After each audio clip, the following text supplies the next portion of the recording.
Salam damai sejahtera bagi kita semuanya. Bapak, Ibu, Saudara yang dikasih Tuhan, ya, kita akan mendengarkan firman Tuhan dengan tema Mega Trust. Ya, dengan tema Mega Trust.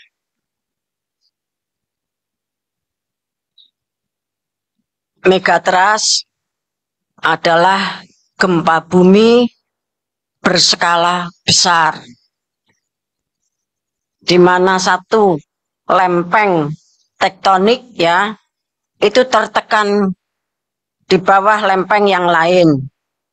Efek paling berbahaya dari gempa megatrust adalah tsunami. Gempa megatrust ya bermagnitudo antara 8 sampai 9 ya, skala Richter itu. Kemudian gempa besar ya megatrust itu yang berskala 9,3 itu pernah terjadi di Aceh ya, tanggal 26 Desember tahun 2004. Berarti hampir 20 tahun yang lalu. Bapak Ibu yang dikasih Tuhan ya, hari Senin 26 Agustus tahun 2024 ya, kemarin itu ada gempa dengan magnitudo 5,8 terjadi di Jogja, tepatnya di Gunung Kidul ya. Ini merupakan pemanasan atau intro ya. Kemudian saya membaca juga di media sosial ya, tanggal 2 September tahun 2024 pukul 16,54 ya, jadi hampir jam 5 sore itu peneliti BRIN itu Badan Riset Inovasi Nasional itu menyebutkan persiapan hadapi gempa megatrust itu menjadi PR negara dan masyarakat. Kemudian kalau Selasa tanggal 3 September tahun 2024 pukul 14 atau jam 2 ya, pakar BRIN itu ungkap PR negara hadapi ancaman gempa megatrust. Dan kalau kita membaca di media sosial itu hampir ya setiap lembaga, mulai dari RT RW ya sampai kepada yang lain-lainnya itu selalu berbicara tentang gempa megatrust ini. Bapak Ibu sudah yang kasih Tuhan ya, semakin gencar ya, semuanya berbicara, bahkan negara juga diperingatkan untuk ya mempersiapkan masyarakat, mempersiapkan rakyatnya, sampai dikasih contoh untuk meniru Jepang. Bapak Ibu yang dikasih Tuhan, sementara kita akan melihat ya gempa yang dinubuatkan dalam Alkitab ya. Kita baca Yesaya 24 ayat 18.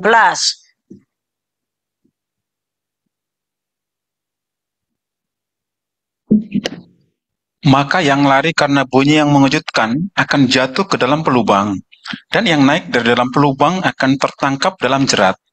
Sebab tingkap-tingkap di langit akan terbuka dan akan bergoncang dasar-dasar bumi. Ya, ketika bumi itu dihancurkan, maka salah satu ayat mengatakan ada bunyi yang mengejutkan. Bapak Ibu kasih Tuhan, ya kalau bunyi biasa begitu tentunya tidak usah ditulis di sini, tetapi ada bunyi yang mengejutkan, kemudian orang akan ya jatuh ke dalam pelubang. Pelubang itu sinkhole ya. Tahu-tahu bumi itu berlubang. Ada yang kecil, ada yang besar. Ada yang besar dan sangat panjang sekali ya, jatuh ke dalam pelubang. Kemudian kalau mereka itu bisa naik dari pelubang tersebut, maka akan ditangkap oleh jerat. Bapak yang kasih Tuhan, yang dimaksud jerat itu kalau kita membaca Lukas 21 ayat 34, mari dibaca.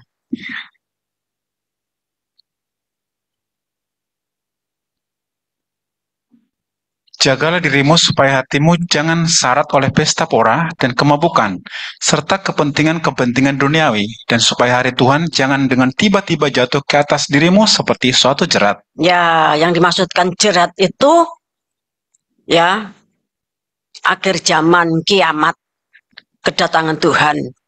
Itu tiba-tiba menimpa seperti suatu jerat, atau dalam bahasa lainnya, karena pencuri itu datang pada malam hari, ya, dan orang tidak tahu kapan pencuri itu datang. Lah, yang bisa tahu pencuri itu datang, yang waspada dan berjaga-jaga. Tetapi kalau tidak waspada dan berjaga-jaga, tahu-tahu, ya, pencuri itu datang. Artinya apa? Kecolongan. Tidak bisa mempersiapkan diri, tidak berjaga. Lah, jerat itu bicara tentang kedatangan Tuhan, di mana meterai, sangkakala, pokor yang jumlahnya masing-masing 7 itu dicurahkan, ya, ke bumi. Kalau orang itu tidak siap, maka seperti orang yang masuk ke lubang, bisa naik, kemudian kena jerat. Kita kembali kepada Yesaya 24.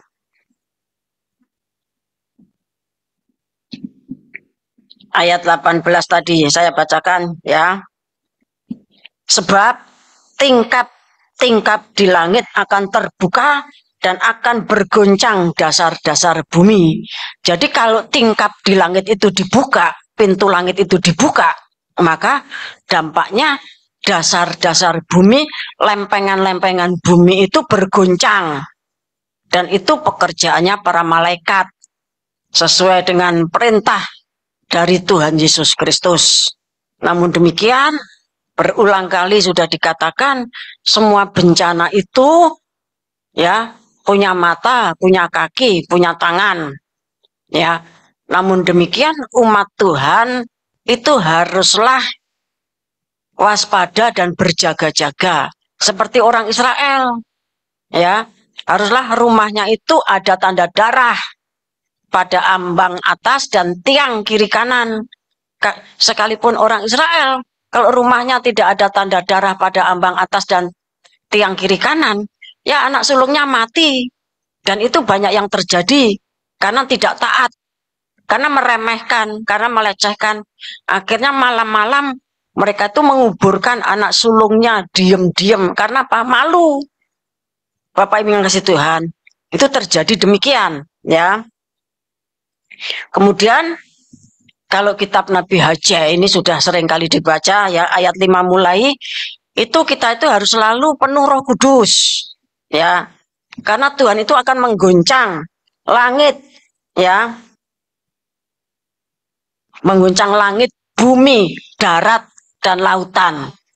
Langitnya itu diguncang, buminya diguncang, daratan diguncang, lautan diguncang. Bahkan segala bangsa diguncang. Tapi pada waktu itu, ya, harta bangsa-bangsa itu mengalir ke dalam rumah Tuhan, mengalir ke bait Allah, mengalir ke dalam pembangunan tubuh Kristus. Ya, manakala Efesus pasal 1 ayat 3 dan seterusnya itu digenapi, all atau things, ya. Semua berkat yang dari surga itu turun ke bumi pada saat terjadi gather together, ya, gather together. Terjadi pertemuan antara yang dari surga dengan yang dari bumi. Sementara yang dari bumi, Bapak Ibu yang dikasih Tuhan, hierarki, ya, hierarki, apalagi hierarki luar negeri itu sangat taat persepuluhan, ya, sangat taat persepuluhan.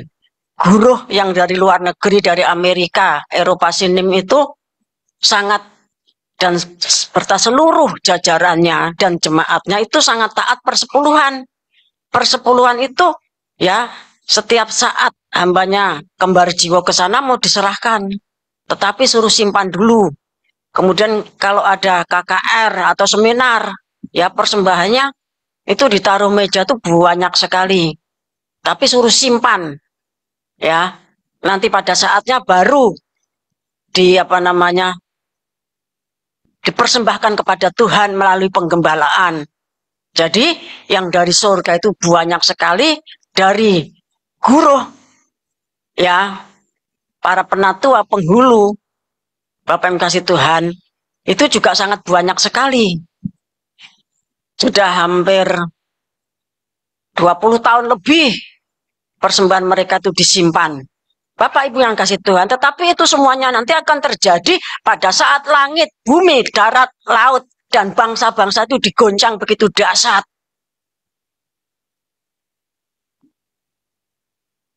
Kita baca Lukas 21 ayat 25 sampai 33. Kedatangan anak manusia, perumpamaan tentang pohon ara, dan akan ada tanda-tanda pada matahari dan bulan dan bintang-bintang, dan di bumi bangsa-bangsa akan takut dan bingung menghadapi deru dan gelora laut. Orang akan mati ketakutan karena kecemasan berhubung dengan segala apa yang menimpa bumi ini, sebab kuasa-kuasa langit akan goncang. Pada waktu itu orang akan melihat anak manusia datang dalam awan dengan segala kekuasaan dan kemuliaannya. Apabila semuanya itu mulai terjadi, bangkitlah dan angkatlah mukamu, sebab penyelamatanmu sudah dekat. Ya, terima kasih. Sampai situ saja.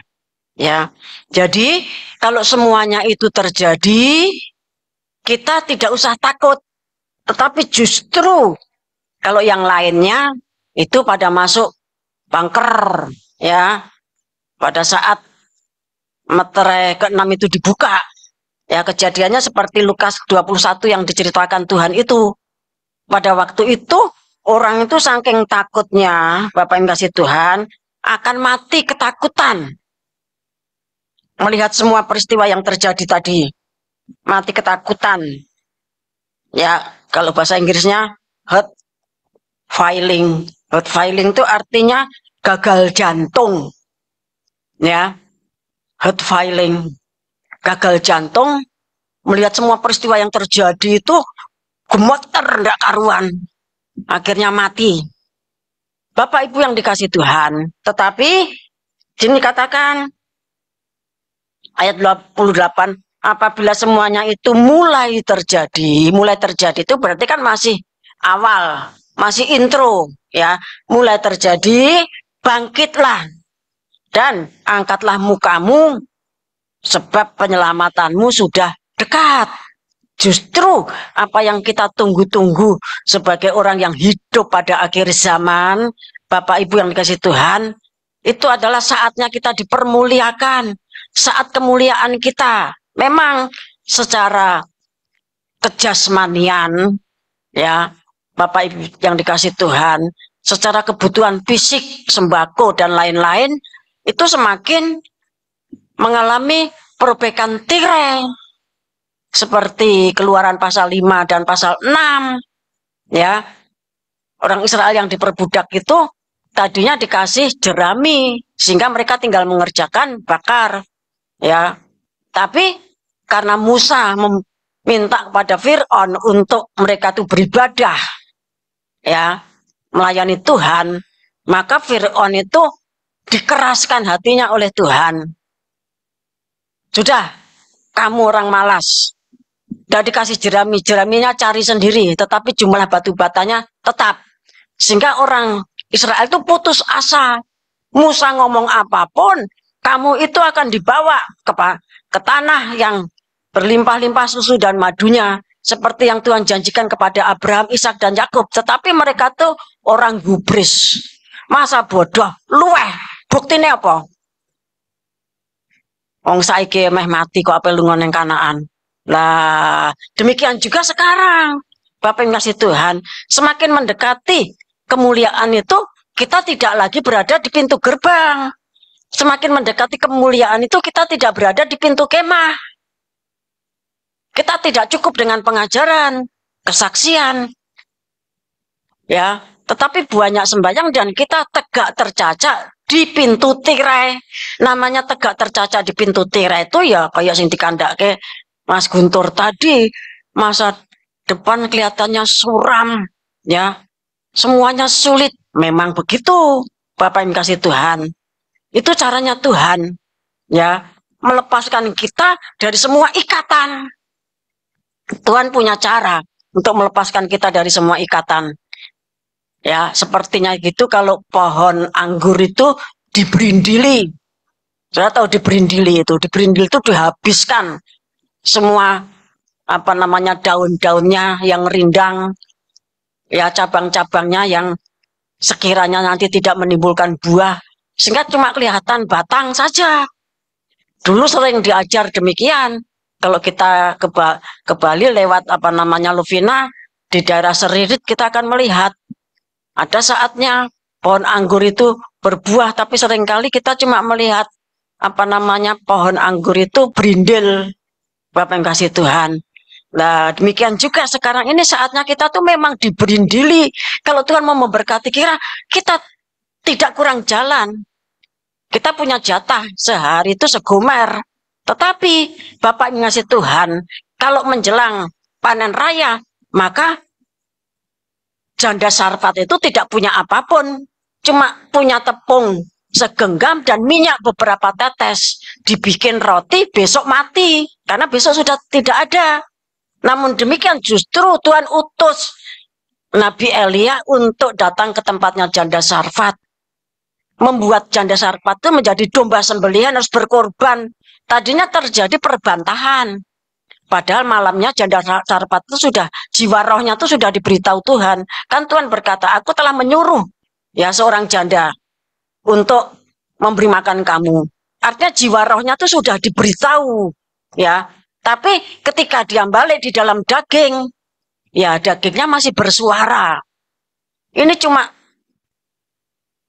segenggam tepung, ada beberapa tetes minyak. Aku sedang cari kayu bakar. Nanti aku buat roti untuk kami makan bersama anakku, ya. Kemudian besok mati. Tapi apa kata Elia? Buat untukku dulu. Kecil enggak apa-apa, baru untuk kamu. Karena Tuhan sudah berkata, tepungnya tidak akan habis, apa namanya, minyaknya juga tidak akan habis sampai nanti hujan turun sampai panen. Bapak Ibu yang dikasih Tuhan, kita dipakai Tuhan, ya, itu bukan dalam kelimpahan. Bukan dalam kelimpahan. Anak muda yang kaya raya itu tidak mau melayani Tuhan. Ya. Karena kaya. Dengan sedih mundur. Bapak ngasih Tuhan. Tapi banyak juga ya orang-orang kaya yang melayani Tuhan seperti istrinya bendaharanya Herodes itu. Lukas pasal 8. Bapak Ibu sudah ngasih Tuhan ya. Kita baca Yeremia pasal 4.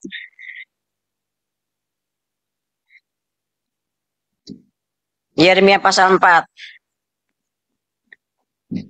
Ayat 19.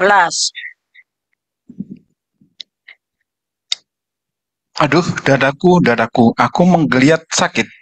Aduh, dinding jantungku berdebar-debar, aku tidak dapat berdiam diri, sebab aku mendengar bunyi sangkakala, pekik perang. Gancuran demi gancuran dikabarkan, seluruh negeri dirusakkan, kemahku dirusakkan dengan tiba-tiba, tendaku dalam sekejap mata. Berapa lama lagi aku melihat panji-panji itu dan mendengar bunyi sangkakala itu? Sungguh bodohlah umatku itu, mereka tidak mengenal aku. Mereka adalah anak-anak tolol dan tidak mempunyai pengertian. Mereka pintar untuk berbuat jahat, tetapi untuk berbuat baik mereka tidak tahu. Nah, apa yang ditulis Nabi Yeremia itu, ya, itu peristiwanya itu ketika kerajaan Yehuda itu, ya, dinubuatkan akan diserang oleh Nebukadnezar. Lah pada waktu itu banyak orang itu yang dadanya tuh sakit, ya, mengaduh, dinding jantungnya tuh berdebar-debar, tidak bisa tenang. Karena mendengar bunyi sangkakala pekik peperangan, itu cuma di daerah kerajaan Yehuda. Sudah bayangkan itu nanti bukan cuma satu kerajaan, tapi seluruh bumi. Tuhan itu mengguncang langit, bumi, darat, laut, dan segala bangsa. Bapak yang kasih Tuhan. Jadi terjadi satu ya keributan. Banyak orang tuh tahu-tahu mati. Ya, heart failing. Jantungnya itu tadi dikatakan ya gagal. Tahu-tahu berhenti. Bapak yang kasih Tuhan. Ini cuma peristiwa yang dinubuatkan Yeremia untuk kerajaan Yehuda. Bapak yang kasih Tuhan. Terjadi demikian karena apa?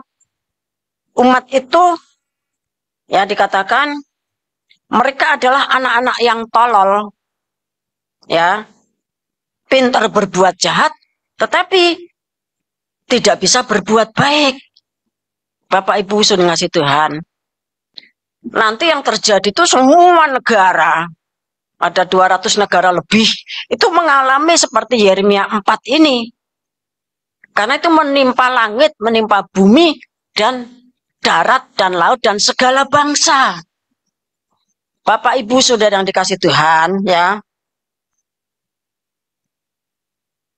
Sementara, pada saat kitab Wahyu digenapi, ini sudah menjadi bacaan Saudara sedang LPBKWI, ya. Wahyu 6 ayat 12.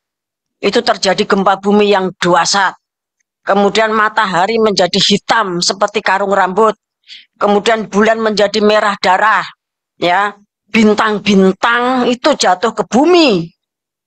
Jumlahnya sangat banyak karena dahsyatnya goncangan. Dikatakan seperti buah arah yang jatuh ya dari ketika masih mentah. Kalau sudah matang kan gampang sekali jatuhnya, tetapi itu masih mentah tuh kan berarti gantilane ya. Itu masih kuat. Berarti kan perlu satu goncangan yang dahsyat sekali. Kemudian langit itu menyusut atau digulung, ya gunung-gunung itu bergeser. Kalau di Jogja gitu ya Gunung Merapi itu bergeser. Ya, Bapak yang kasih Tuhan. Gunung Bromo itu bergeser, semua gunung yang ada di muka bumi itu bergeser. Kemudian pulau-pulau juga bergeser. Bapak ngasih Tuhan berarti megatrust yang terjadi pada waktu itu ketika Wahyu pasal 6 ayat 12 itu digenapi itu begitu dahsyat. Namun demikian raja-raja bumi ya, para pembesar, para perwira, orang-orang kaya, orang-orang berkuasa, semua budak.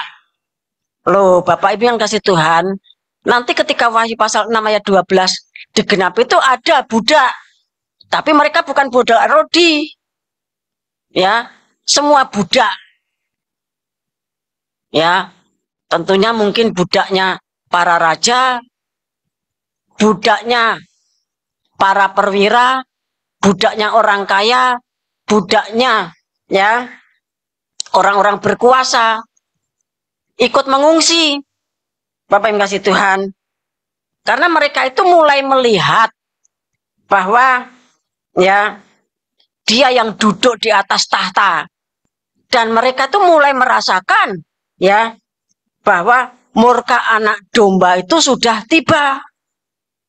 Kalau di Wahyu 6 dikatakan demikian, berarti mereka tuh orang yang memperhatikan zaman.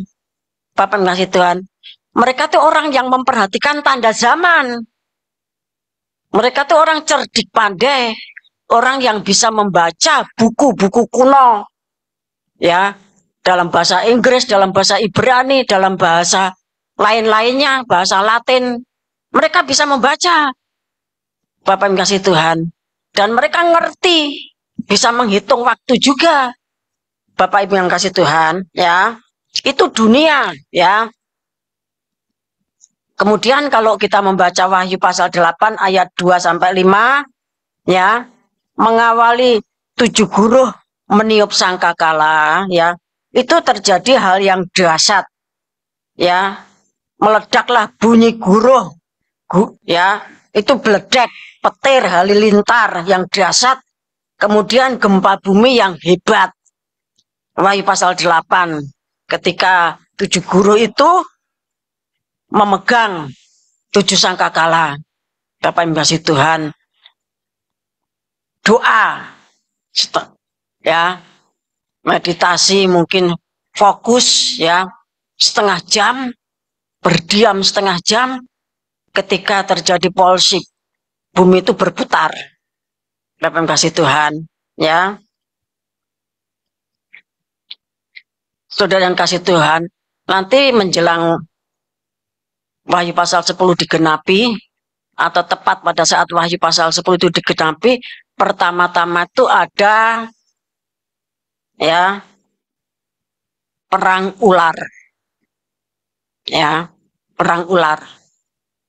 Saudara ingat, sebelum tulah 10, ya, 1 sampai 10, ketika Fir'aun ya, Musa Harun menghadap Fir'aun, langsung Janes dan Jambres anaknya Biliam itu mengeluarkan ularnya, tukang sihir itu mengeluarkan ularnya. Kemudian tongkatnya Musa yang dikasih Tuhan di padang gurun itu jadi ular, ularnya Janes Jambres itu ditelan. Bapak Ibu kasih Tuhan, itu belum masuk tulah pertama, ya, perang ular. Bapak Ibu kasih Tuhan, ya. Kemudian kalau Wahyu pasal 11 ayat 1 sampai 2, mari kita baca.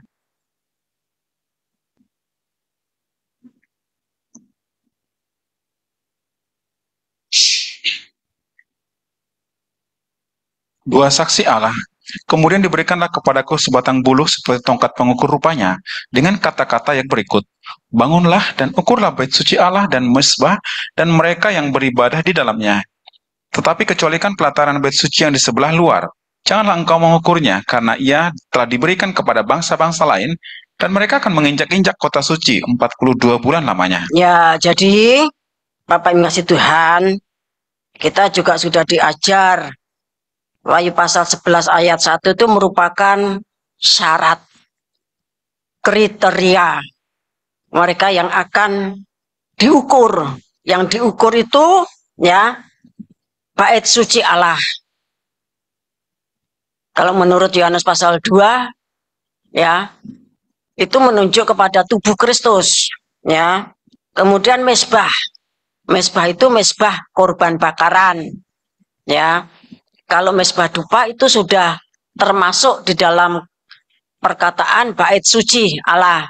Kemudian mereka yang beribadah di dalamnya, beribadah di dalam sistem pembangunan tubuh Kristus dan menghargai mesbah korban bakaran. Setiap hari pikul salib, setiap hari menanggung 9 penderitaan salib. Ada penindasan, ada kesesakan, ada penganiayaan. Ya, sepertinya kok ekonomi kita itu disiksa. Ekonomi kita itu sepertinya mengalami penganiayaan, mengalami kesesakan. Bapak Ibu yang kasih Tuhan, sampai bingung, ya. Sembahyang sepertinya Tuhan tidak mendengarkan, seperti Tuhan itu tidak peduli. Bapak yang kasih Tuhan, kemarin minggu kan saya katakan, ya, ada ayat mengatakan Tuhan itu membisu, ya, Tuhan itu membisu. Namun Tuhan akan mengah-mengah dan megap-megap seperti perempuan yang melahirkan. Ketika mesabu itu dicurahkan, Tuhan itu mandegani. Bapak yang kasih Tuhan, ya. Jadi kalau ekonomi itu sedang sulit, itu memang Bapak yang kasih Tuhan, bukan berarti kalau saya khotbah demikian kemudian supaya saudara itu membantu. Oh, tidak, ya. 1 Korintus pasal 9 itu mengatakan bahwa pelayanannya Rasul Paulus itu cuma-cuma. Upahku apa? Ya, upahku adalah melayani tanpa upah. Bapak yang kasih Tuhan, saya berbicara dan dimasukkan YouTube, saya tidak pasang nomor rekening. Ada orang bertanya nomornya berapa? Oh tidak usah. Pusakanya saya itu Tuhan. Kalau saya sedang dibikin seperti janda Sarfat, itu kasih karunia. Bapak Ibu yang kasih Tuhan. Ya. Jadi memang ya, kita tuh berada di pintu tirai. Bukan lagi setengah mati, tetapi harus mati. Bapak yang kasih Tuhan. Kita tuh harus mati. Betul-betul mati. Ya. Namun demikian, ayat yang 2 dikatakan, tetapi kecualikan pelataran bait suci yang di sebelah luar. Jangan diukur. Karena itu telah diberikan pada bangsa-bangsa lain, dan mereka akan menginjak-injak kota suci itu. Bapak Ibu yang kasih Tuhan. Jadi orang pelataran itu jatahnya memang diinjak-injak. Ya, saya sudah pernah jelaskan minggu kemarin. Kita baca ayat yang ke-13.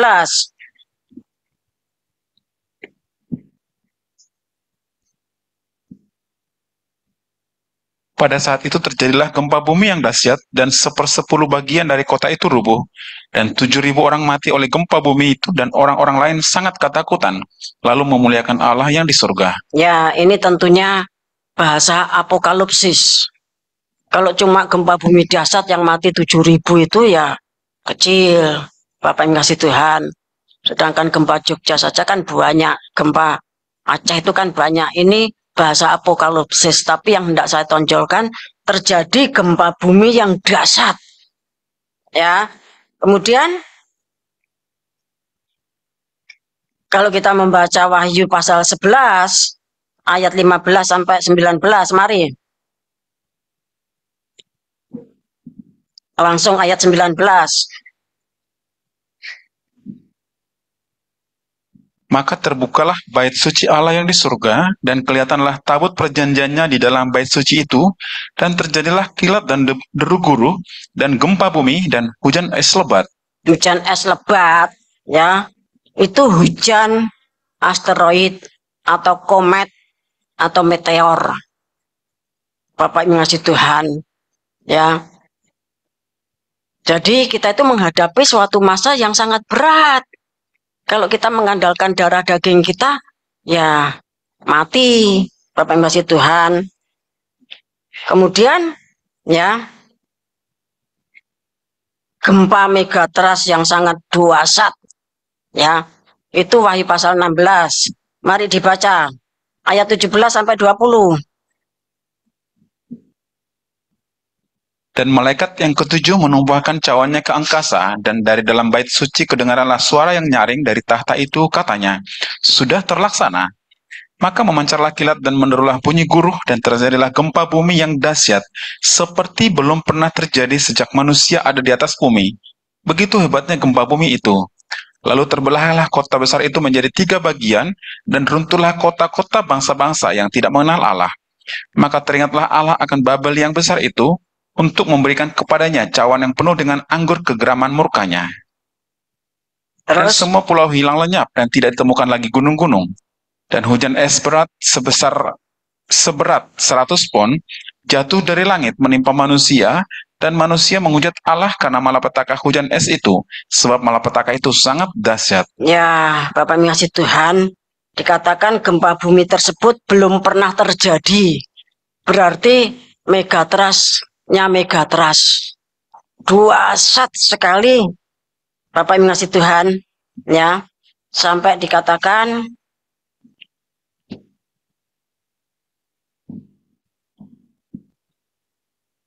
semua pulau hilang lenyap, gunung-gunung hilang, buminya remuk, redam, tadinya goncang-goncang seperti gubuk yang penceng ditiup angin, kemudian ambruk dan tidak bangun-bangun lagi. Yesaya 24 mengatakan demikian. Bapak Ibu yang kasih Tuhan, itulah bumi yang kita tinggali ini. Kita hidup pada akhir zaman.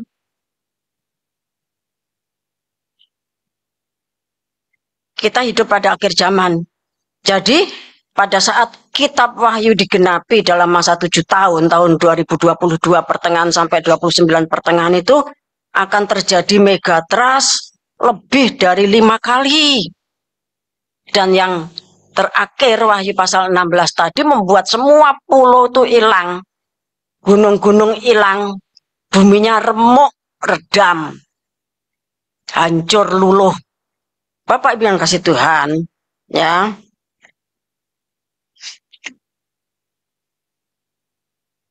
Kemudian dari semua megatrust tadi itu dimulai dengan Wahyu pasal 10. Ketika langit itu terbuka, maka Yesaya 24 ayat 18 ketika tingkap langit itu dibuka, maka dasar-dasar bumi itu bergoncang. Bapak yang kasih Tuhan, itulah saatnya malaikat sang surya itu turun dari surga. Dia itu berselubung awan, ya. Pelangi ada di atas kepalanya, mukanya sama seperti matahari, kakinya bagaikan tiang api. Jadi tiang awan, tiang api ada pada pribadi orang tersebut.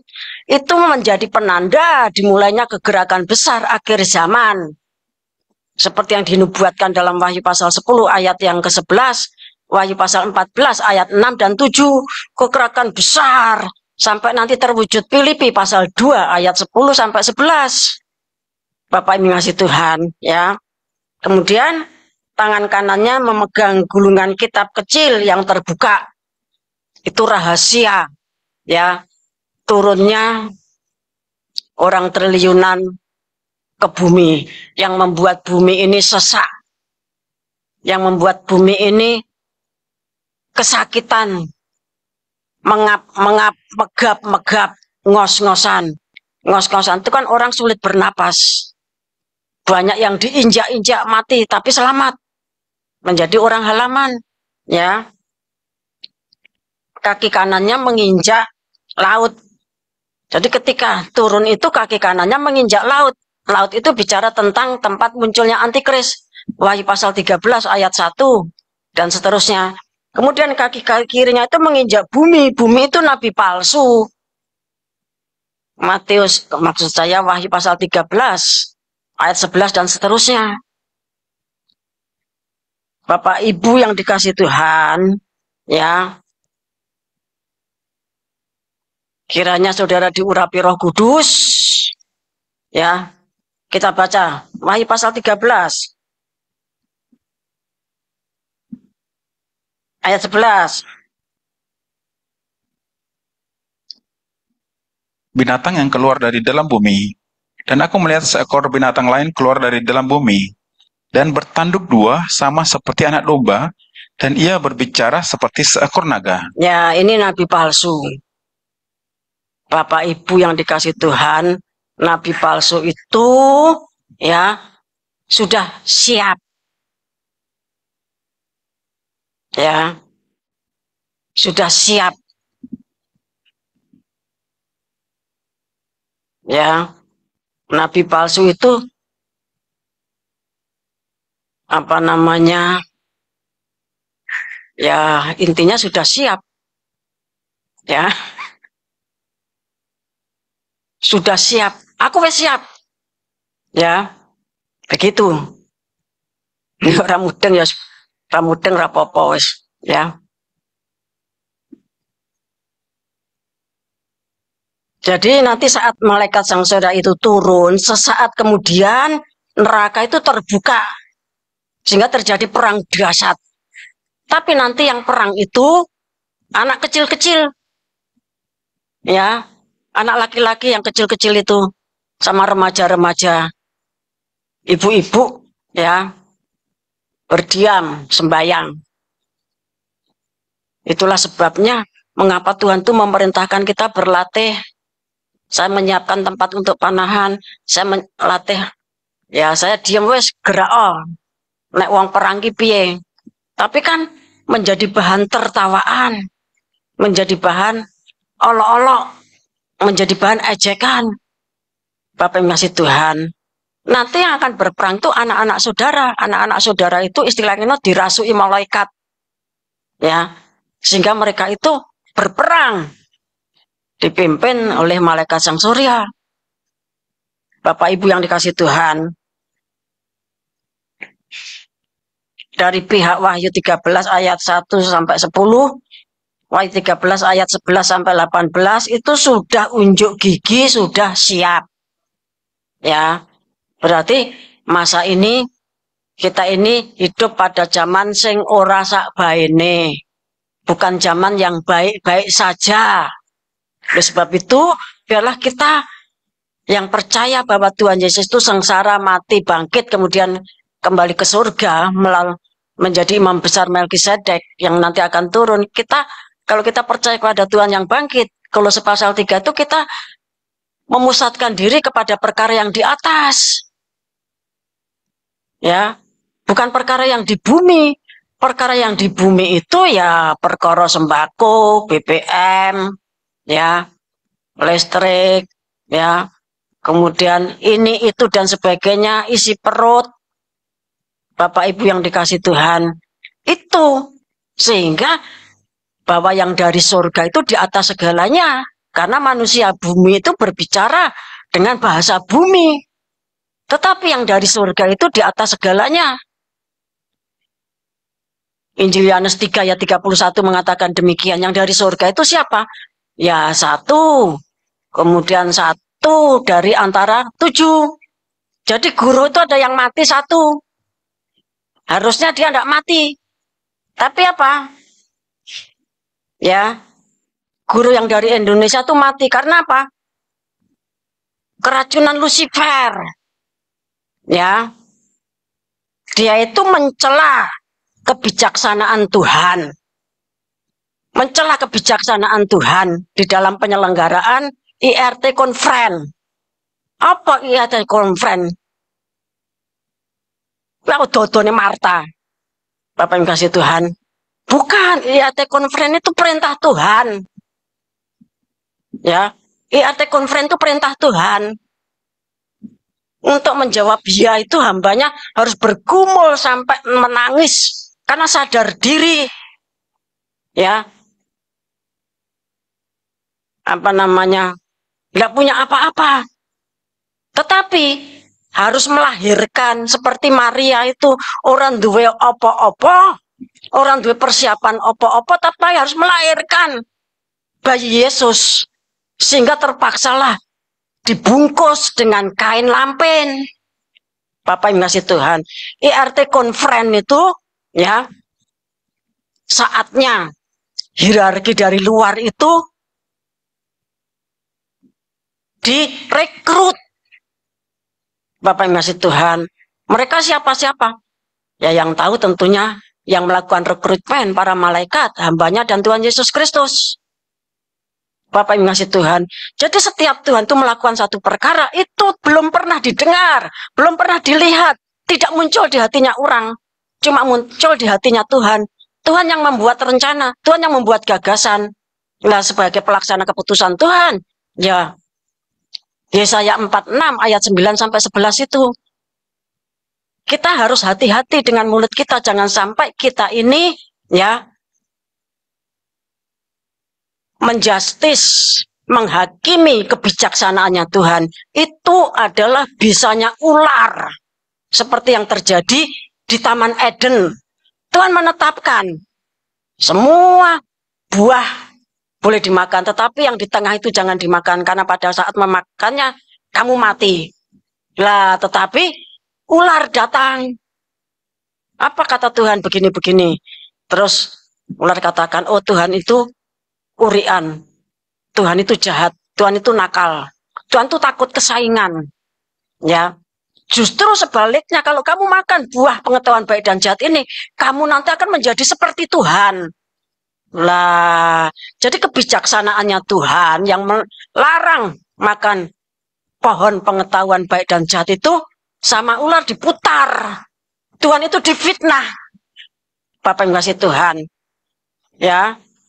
Banyak nanti perkara yang kita tidak pernah dengar, tidak pernah lihat. Hati kita tidak membatinkan. Tetapi sekali-kali saudara jangan menghakimi. Ya, saudara jangan menghakimi kebijaksanaan Tuhan. Nanti kalau tidak, saudara jatahnya hidup, saudara mati.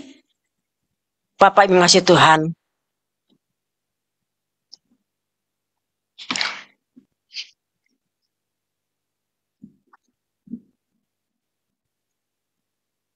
Anak saya itu enggak bisa apa-apa, ngomong we ora teteh.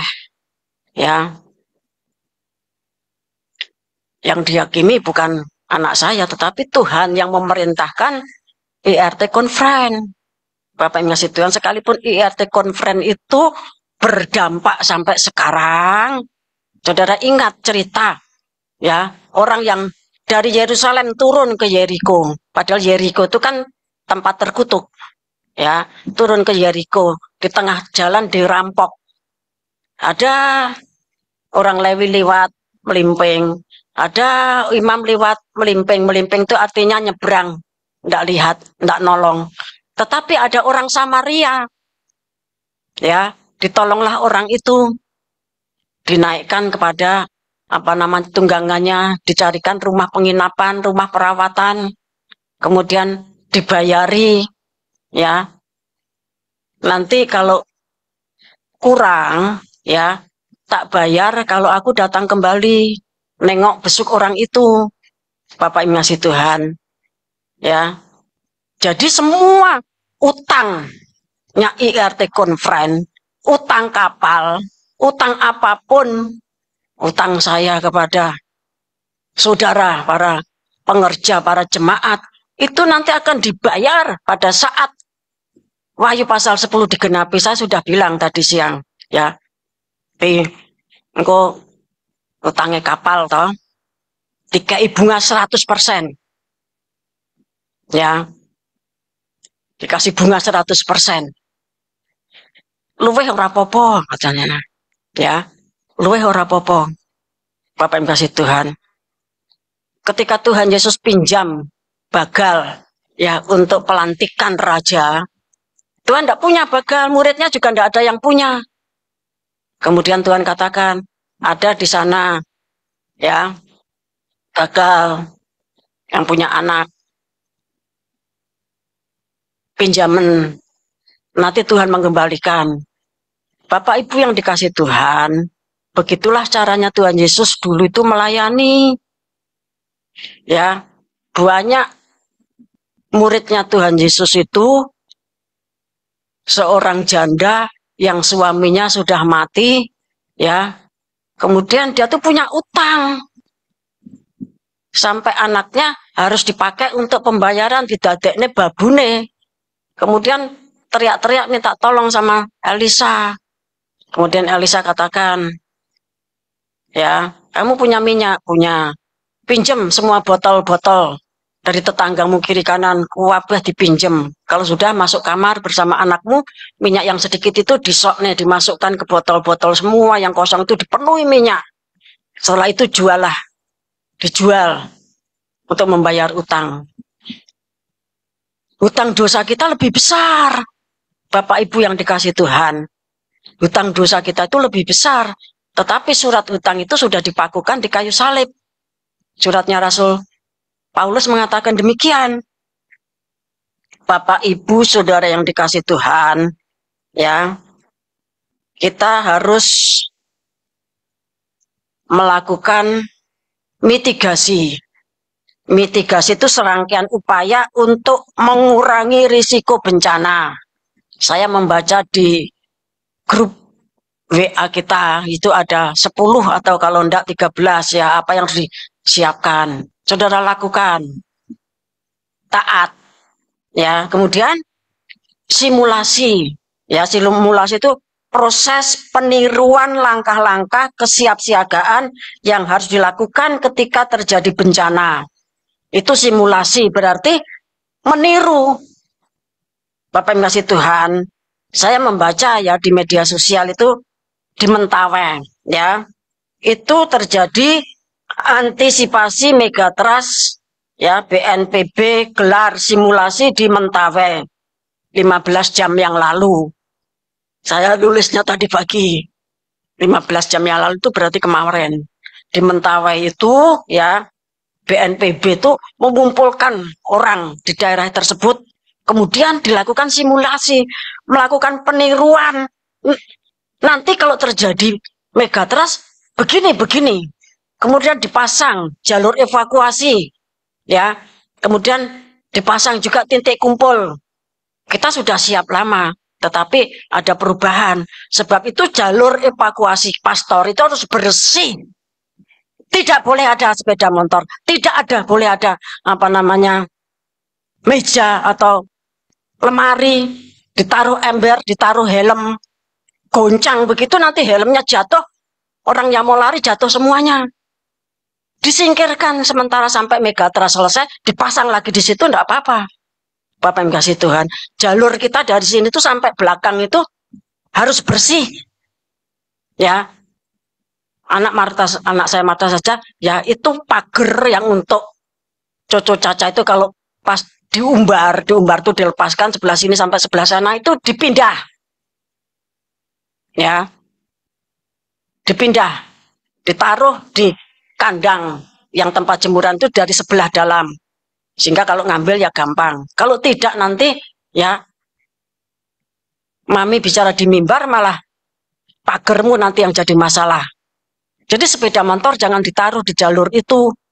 Demikian juga lemari, ember, ya. Kemudian stolernya anak kecil. Kemudian helm-helm. Kan goncangannya besar, helm gelundung, apa yang gelundung, jalannya ketutup. Saudara nanti disalahkan orang sak pastori. Sebab itu dibersihkan. Mulai besok harus sudah bersih. Ya. Bapak Ibu ngasih Tuhan. Karena ini bukan perkara biasa. Bukan gempa Jogja tahun 2006 itu. Tetapi megatrust. Orang lain sudah melakukan mitigasi. Orang lain sudah melakukan simulasi. Kalau kita di sini masih tenang-tenang. Kita yang di pusatnya kitab Wahyu yang ngerti gempa di dalam kitab Wahyu, tetapi kita masa bodoh. Jangan sampai nanti seperti Yeremia pasal 4 itu, umatku itu tolol. Ya. Pintar berbuat jahat tapi tidak tahu berbuat baik. Mereka nanti akan dibuat Tuhan, jantungnya itu dikatakan aduh dadaku, aduh jantungku. Bapak yang kasih Tuhan, perhatikan. Ya, perhatikan. Demikian juga Bapak Ibu Saudara yang di luar yang mendengarkan ibadah ya firman ini juga melakukan mitigasi dan simulasi. Ya. Saat semua yang terjadi dalam kitab Wahyu digenapi, nubuatannya itu Yesaya 28 ayat 2, ya. Seorang yang kuat yang akan ngebruk nih bumi, kalau dalam bahasa Jawa, bukan sendirian, tetapi bersama 770, 490, semuanya nanti dapat mesabo, bareng-bareng buka meterai, yang membuka Tuhan Yesus.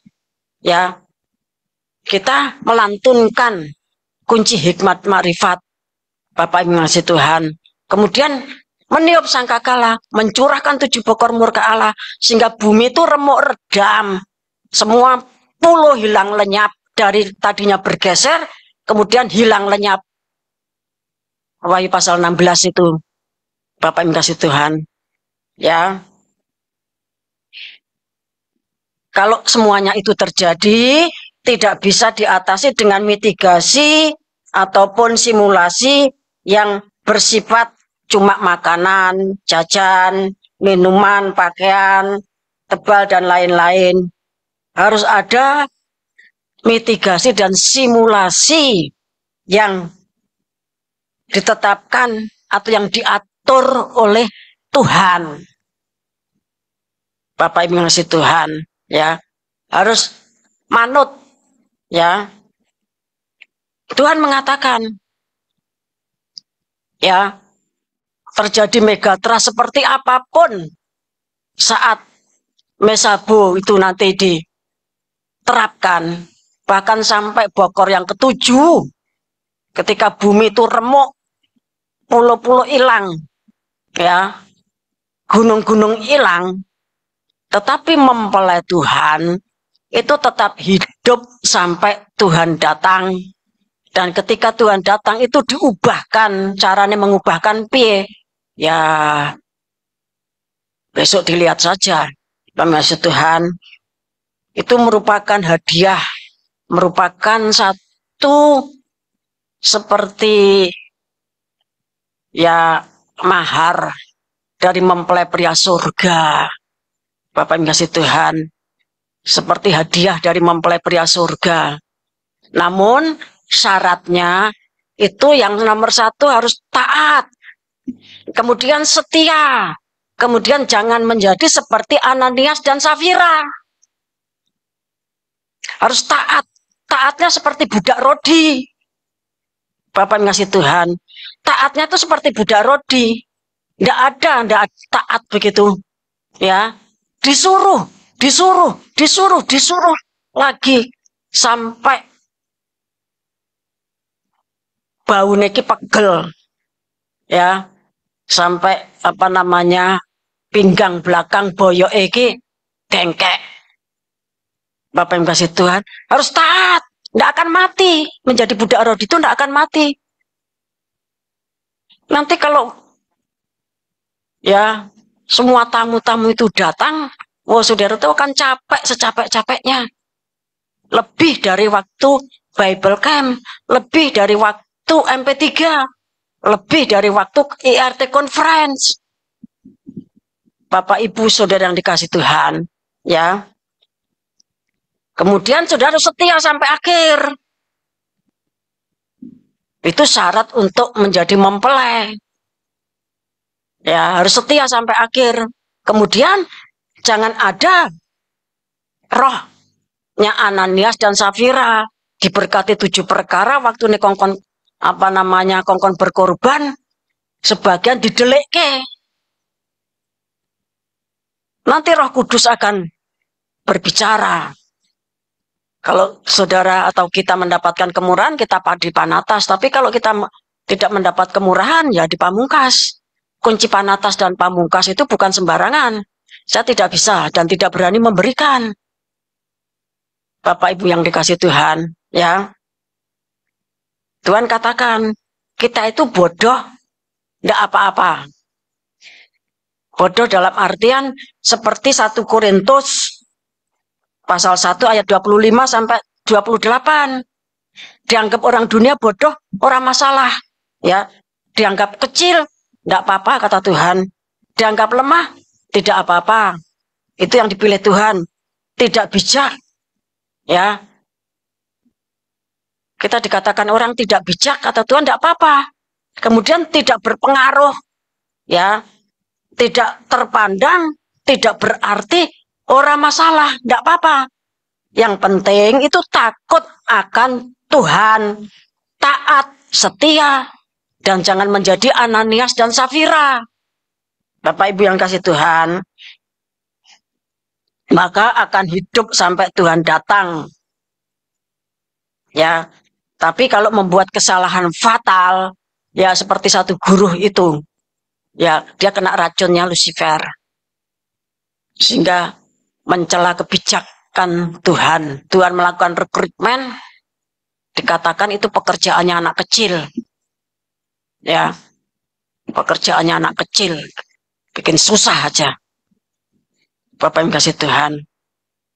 Kita baca Injil Lukas.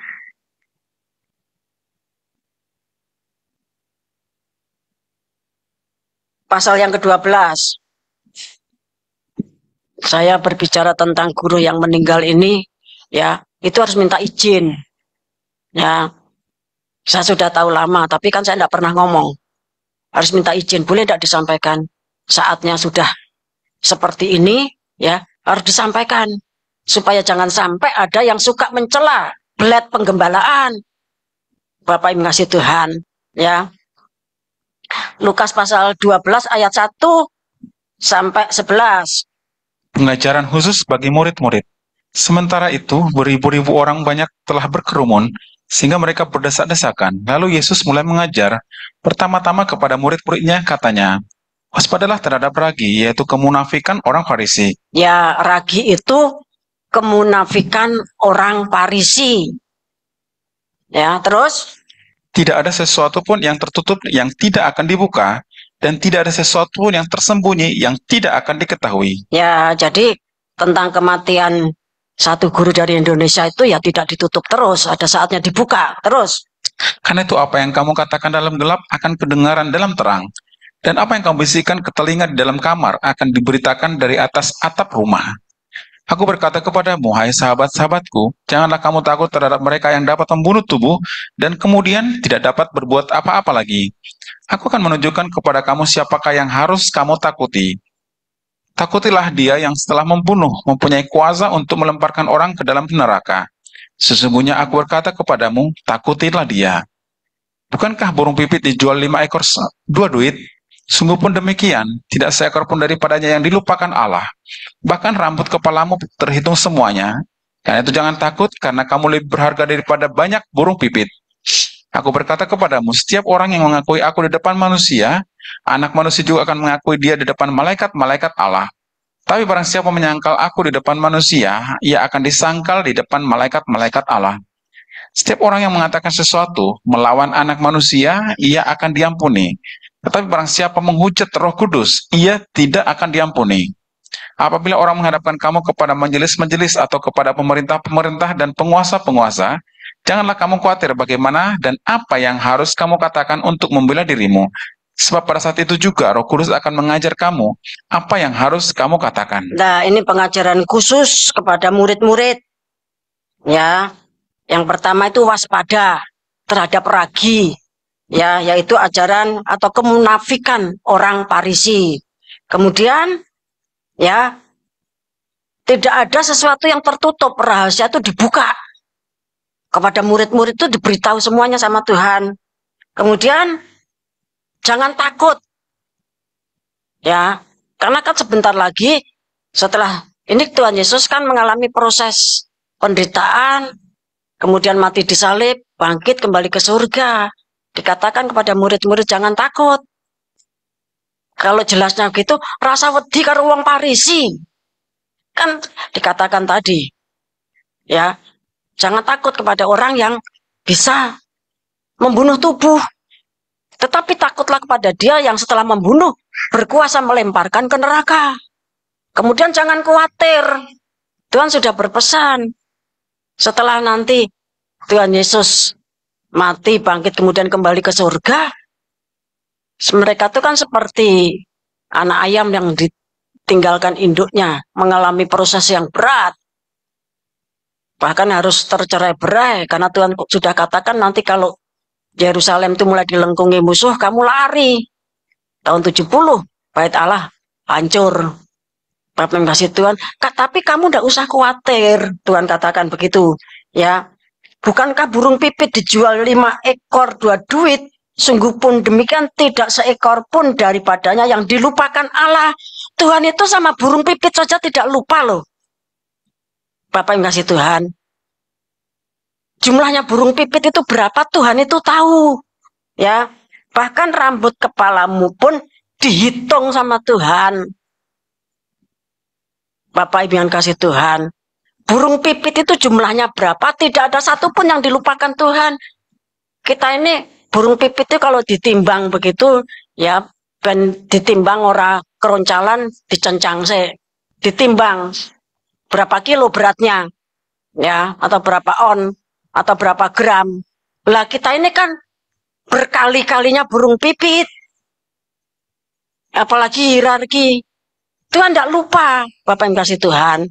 Tuhan itu tidak lupa, tetapi memang kita berada di pintu tirai. Bapak yang kasih Tuhan, kita berada di pintu tirai. Sebentar lagi masuk ruang Maha Suci. Ya. Bahkan rambut di kepala kita itu sama Tuhan tuh dihitung, jumlahnya berapa kita kan tidak tahu. Ya. Kalau kita baca media sosial tuh jumlah rambut itu sekian. Itu kan orang siapa yang dihitung, tapi kan orang 8 miliar itu rambutnya kan beda-beda.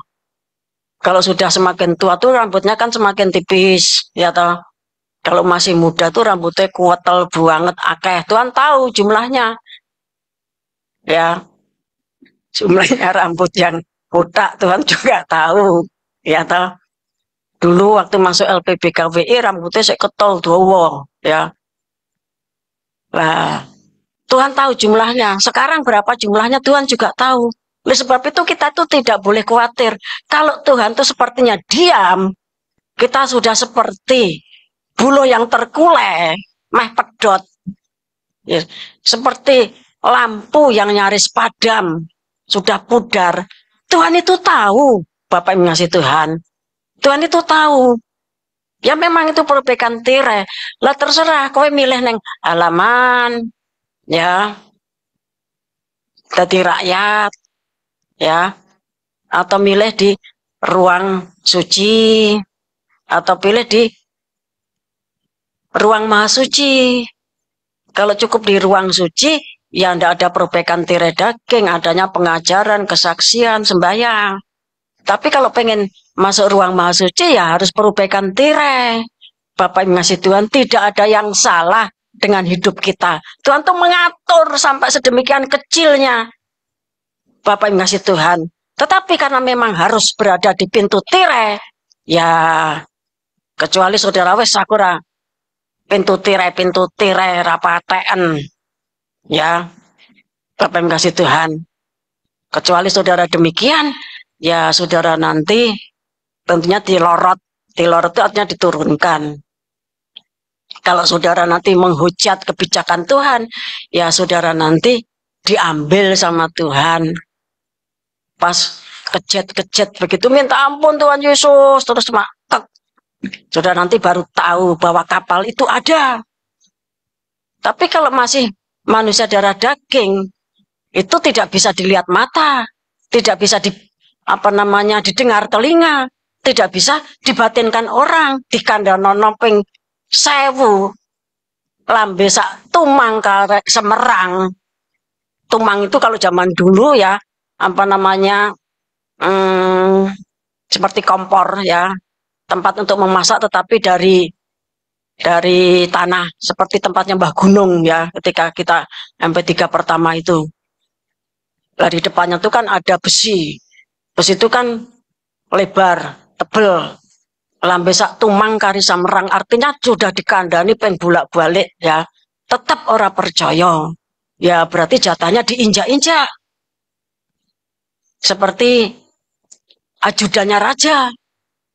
Bapak Ibu ngasih Tuhan.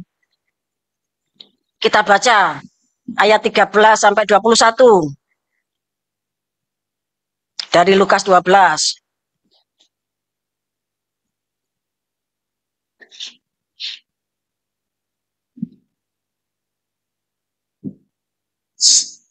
Orang kaya yang bodoh. Seorang dari orang banyak itu berkata kepada Yesus, "Guru, katakanlah kepada saudaraku supaya ia berbagi warisan dengan aku." Tapi Yesus berkata kepadanya, "Saudara, siapakah yang telah mengangkat aku menjadi hakim atau pengantara atas kamu?" Katanya lagi kepada mereka, "Berjaga-jagalah dan waspadalah terhadap segala ketamakan, sebab walaupun seorang berlimpah-limpah hartanya, hidupnya tidaklah tergantung daripada kekayaannya itu." Kemudian ia mengatakan kepada mereka suatu perumpamaan, katanya, "Ada seorang kaya, tanahnya berlimpah-limpah hasilnya. Ia bertanya dalam hatinya, apakah yang harus aku perbuat sebab aku tidak mempunyai tempat di mana aku dapat menyimpan hasil tanahku?" Lalu katanya, "Inilah yang akan aku perbuat, aku akan merombak lumbung-lumbungku, dan aku akan mendirikan yang lebih besar, dan aku akan menyimpan di dalamnya segala gandum dan barang-barangku. Sebab itu aku akan berkata kepada jiwaku, jiwaku, ada padamu banyak barang, tertimbun untuk bertahun-tahun lamanya. Beristirahatlah, makanlah, minumlah, dan bersenang-senanglah." Tapi firman Allah kepadanya, "Hai engkau orang bodoh, pada malam ini juga jiwamu akan diambil daripadamu. Dan apa yang telah kau sediakan, untuk siapakah itu nanti? Demikianlah jadinya dengan orang yang mengumpulkan harta bagi dirinya sendiri, jikalau ia tidak kaya di hadapan Allah." Ya, jadi pada zaman akhir yang seperti ini, jangan ada seorang pun yang tamak, apalagi ingin kaya. Ya, kita baca 1 Timotius pasal 6 ayat 9 sampai 10. Tetapi mereka yang ingin kaya terjatuh ke dalam pencobaan, ke dalam jerat dan ke dalam berbagai-bagai nafsu yang hampa dan yang mencelakakan, yang menenggelamkan manusia ke dalam keruntuhan dan kebinasaan. Karena akar segala kejahatan ialah cinta uang. Sebab oleh memburu uanglah beberapa orang telah menyimpang dari iman dan menyiksa dirinya dengan berbagai-bagai duka. Ya, jadi di dalam Injil Lukas tadi, pengajaran untuk para murid itu diantaranya jangan tamak. Tuhan kasih contoh tadi. Kita baca ayat 22 sampai 34 dari Lukas 12.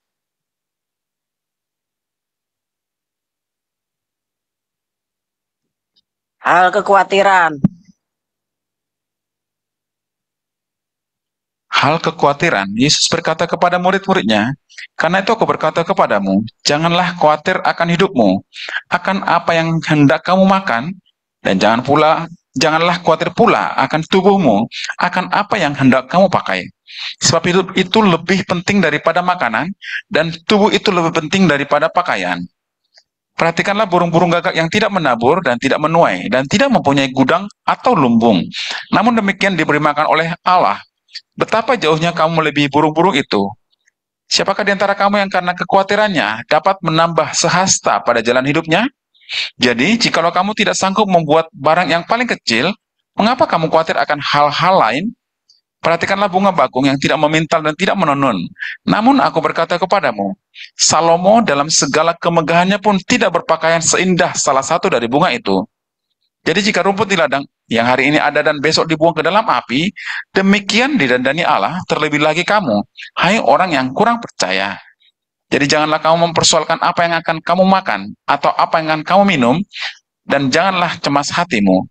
Sebab itu dicari bangsa-bangsa di dunia yang tidak mengenal Allah. Akan tetapi Bapamu tahu bahwa kamu memang memerlukan semuanya itu. Tetapi carilah kerajaannya, maka semuanya itu akan ditambahkan juga kepadamu. Janganlah takut, hai kamu kawanan kecil, karena Bapamu telah berkenan memberikan kamu kerajaan itu. Jualah segala milikmu dan berikanlah sedekah. Buatlah bagimu pundi-pundi yang tidak dapat menjadi tua, suatu harta di surga yang tidak akan habis, yang tidak dapat didekati pencuri, dan yang tidak dirusakkan ngengat. Karena di mana hartamu berada, di situ juga hatimu berada. Aneh, ya.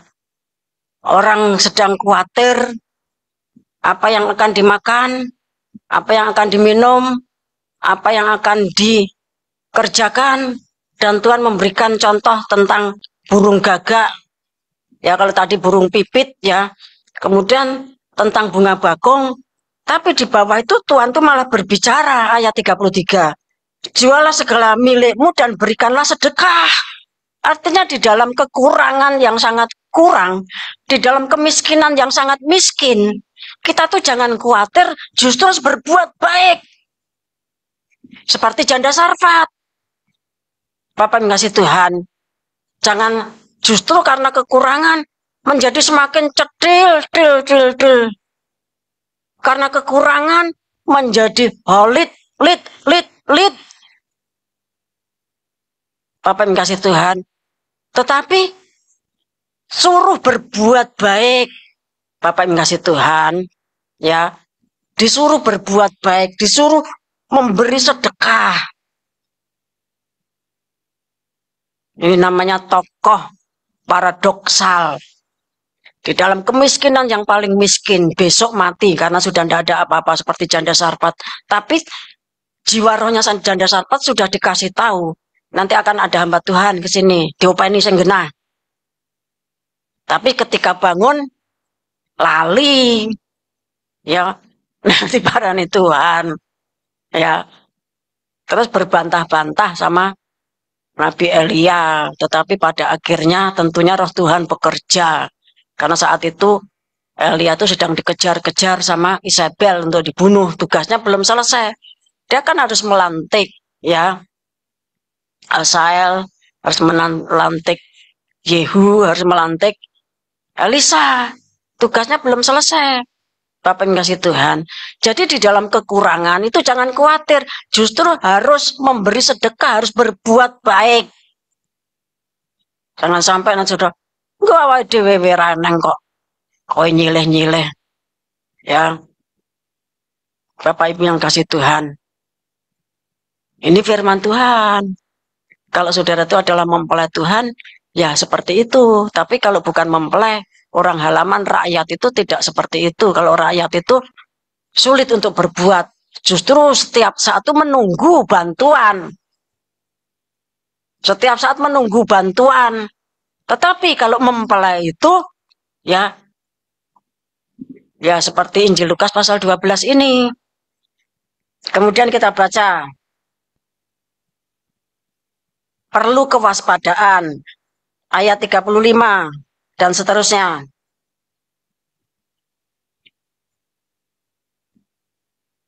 Kewaspadaan, hendaklah pinggangmu tetap berikat dan pelitamu tetap menyala. Hendaklah kamu sama seperti orang-orang yang menanti-nantikan tuannya yang pulang dari perkawinan, supaya jika ia datang dan mengetok pintu, segera dibuka pintu baginya. Berbagailah hamba-hamba yang didapati tuannya berjaga-jaga ketika ia datang. Aku berkata kepadamu, sesungguhnya ia akan mengikat pinggangnya dan mempersilakan mereka duduk makan, dan ia akan datang melayani mereka. Dan apabila ia datang pada tengah malam atau pada dini hari dan mendapati mereka berlaku demikian, maka berbahagialah mereka. Tapi ketahuilah ini, jika tuan rumah tahu pukul berapa pencuri akan datang, ia tidak akan membiarkan rumahnya dibongkar. Hendaklah kamu juga siap sedia, karena anak manusia datang pada saat yang tidak kamu sangkakan. Kata Petrus, Tuhan, kamikah yang kau maksudkan dengan perumpamaan itu, atau juga semua orang? Jawab Tuhan, jadi siapakah pengurus rumah yang setia dan bijaksana yang akan diangkat oleh tuannya menjadi kepala atas semua hambanya untuk memberikan makanan kepada mereka pada waktunya? Berbahagialah hamba yang didapati tuannya melakukan tugasnya itu ketika tuannya itu datang. Aku berkata kepadamu, sesungguhnya tuannya itu akan mengangkat dia menjadi pengawas segala miliknya. Akan tetapi jikalau hamba itu jahat dan berkata di dalam hatinya, Tuanku tidak datang-datang, lalu ia mulai memukul hamba-hamba laki-laki dan hamba-hamba perempuan, dan makan, minum, dan mabuk, maka tuan hamba itu akan datang pada hari yang tidak disangkakannya, dan pada saat yang tidak diketahuinya, dan akan membunuh dia dan membuat dia senasib dengan orang-orang yang tidak setia. Ya, jadi Bapak Ibu yang dikasih Tuhan, ya, orang yang tidak taat dikatakan disamakan dengan orang yang tidak setia, itu nanti dibunuh sama Tuhan, artinya mati. Ya, yang sukanya memukul hamba-hamba laki-laki dan hamba-hamba perempuan dan makan minum dan mabuk. Mabuk itu bukan cuma mabuk tua, Bapak yang kasih Tuhan, banyak mabuk, ya. Ada orang mabuk makanan, ada orang mabuk uang, ya, memukul. Saudara, saya kasih tahu ya, di pastori ini ada anak kecil banyak banget, ya. Cucu saya yang masih kecil, ya, sekitar 2 tahun ke bawah itu dan anak-anak pastori kan akan banget. Itu membuat saya tuh sebagai gembala tuh saya sabar, ya, membuat saya tuh semakin sabar. Bocah cilik ya, ada orang ngomong apa, cerita apa gitu, dia langsung ngomong bohong, bohong, bohong, ya. Padahal dia itu tidak mudeng karepe apa. Nah, sehingga kalau ada orang berbicara, ya, tentang kita ini bohong, bohong, bohong, rasa nesu, ya, rasa nesu. Anak kecil itu di pastor itu kadang-kadang kalau saya sedang tidak persiapan kan, mereka datang nonton TV, kalau tidak nonton PS itu. Nah, ada yang tukang nangis, ya, nanti pulang. Terus saya bilang, engkau dilengkas kan balik, ya. Nah, dia tuh terus balik itu bawa mainan. Aku punya ini, dipamer ke koncone, ya. Ya, kalau cucu saya itu dia kan suka gigit, saling bergigit-gigitan, seperti surat Galatia itu. Itu anak kecil suka bergigit-gigitan. Tapi kalau orang seperti Pak Arsman, ya orang mungkin nyokot Pak Lukas. Ya, Bu Christine kan orang mungkin nyangkut Bu Sondang. digigit gitu. Yang suka bergigit-gigitan tuh anak kecil. Si Kevin tuh nakal. Kemudian dia balik lagi masuk ke pastori. Aku ndak nakal kok, aku ndak gigit kok, aku ndak mukul katanya gitu. Ya, Bapak yang kasih Tuhan. Lah, melihat hierarki itu ya seperti itu. Itu namanya kan domba gembalaan. Anak-anak yang harus digembalakan. Ya, engkau padu terus mulai besok ketemu lagi. Ya toh. Terus kondo, aku ora nakal kok. Terus nanti kalau ada orang ngomong, orang mudeng karepe, terus dia ngomong bohong, bohong, bohong. Ya, Bapak yang kasih Tuhan. Jadi melihat anak-anak kecil itu, saya tuh semakin sabar di dalam menggembalakan hierarki. Ya, makin sabar dalam menggembalakan hierarki. Oh, iki ngomong ini, ngomong ini, ngomong ini. Aslinya iki ora dong sing diomongke iki apa wis disembayangke wae. Ya, disembayangkan. Ya. Jadi intinya pengajaran Tuhan kepada murid-murid itu jangan khawatir. Ya, harus takut akan Tuhan. Kemudian jangan ingin kaya, jangan tamak. Diberkati boleh, boleh banget nanti kita akan diberkati. Ya. Kemudian harus waspada, berjaga-jaga karena bisa saja orang itu gagal jadi mempelai, mati. Ya, karena racunnya Lucifer. Seperti satu guru dari Indonesia itu. Bapak yang ngasih Tuhan dan saudara jangan coba-coba menghakimi kebijaksanaan Tuhan. Ya, jangan menghakimi kebijaksanaan Tuhan karena kita sama-sama poncondrio kita belum efektif. Kita sama-sama tidak mendengar, kita sama-sama tidak melihat, kita sama-sama batin kita tuh kosong, belum isinya apa? Urusan dunia. Ya. Namun bagi yang setia, taat dan menghindari tabiat Anania Safira, Tuhan itu sudah menyiapkan alat penyelamat yang merupakan hadiah jaminan hidup sampai Tuhan datang. Yang mati bangkit, yang hidup diubahkan. Pertama itu seperti yang sudah saya katakan, dan Tuhan bersama hambanya itu sudah membuat lagu yang pertama kali saya tampilkan di Mubes di Bali itu. Tetapi karena ya bagian apa namanya multimedia itu kurang tanggap sehingga menjadi ada masalah, yaitu naik kereta keliling bumi. Ya, kemudian gereja Jogja ini dibangun. Ya, CBFC dengan tak juga dibangun. Ketika kita pergi-pergi, yang jaga itu malaikat dan para robot. Ya, robot ki ya disetel sesuai dengan kehendak yang menciptakan. Bapak Ibu yang dikasih Tuhan. Ya, yang jaga itu malaikat dan robot. Kemudian setelah itu, ya,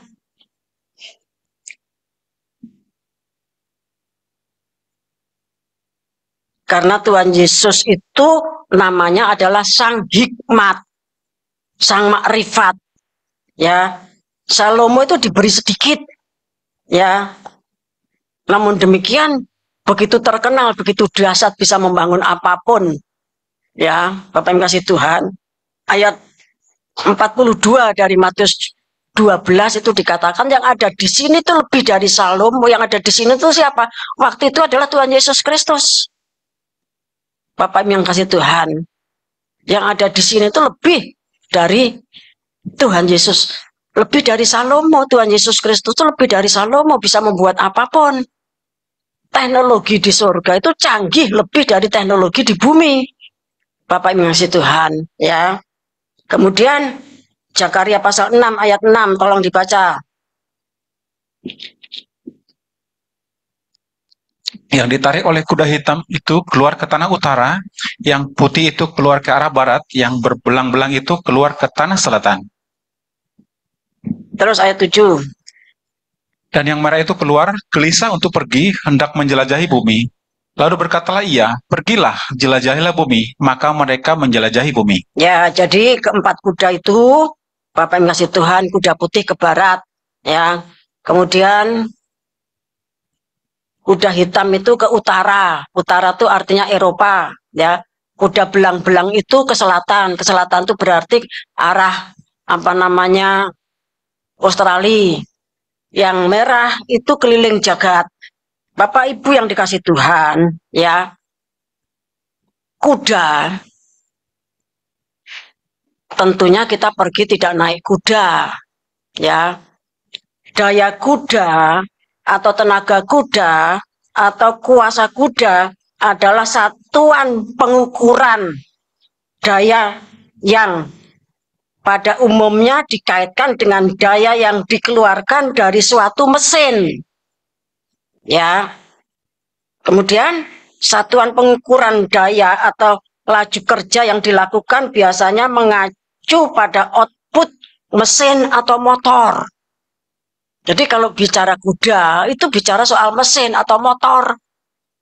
Ya, dulu kita pernah diajar ya tentang kuda. Itu bukan kuda-kuda yang kita lihat di Malioboro, yang kita lihat di Tawangmangu, yang kita lihat di Bromo. Bukan, tetapi itu menunjuk kepada mesin atau motor. Bapak Ibu yang dikasih Tuhan, ya. Saudara, saya beritahu, ya. Percaya, bersyukur, tidak percaya, ora popo, ya. Rebo, hari Rabu tanggal 4 September jam 5 pagi itu Tuhan Yesus itu hadir, kemudian menyuruh hambanya untuk membuat daftar peserta, ya, yang akan naik jumbo jet, ya. Indonesia itu dikasih jatah 3. Namun kemudian hambanya itu mengajukan permohonan untuk ditambah 1. Kan guru Indonesia kan 4. Kuota kita kan 60. Nah, Tuhan izinkan. Ya, itu dikerjakan hari Rabu 4 September jam 5 pagi. Ya, sampai selesai. Seperti kalau kita mau pergi ke apa namanya triangulasi. Itu kan diatur bis ini siapa, bis ini siapa, bis ini siapa. Nanti di tenda ini siapa, ruang ini siapa, ini siapa. Lah demikian itu sudah diatur. Bapak Ibu kasih Tuhan berarti waktunya sudah dekat. Dekatnya seberapa ya orang ngerti. Ya, Bapak Ibu kasih Tuhan, ya.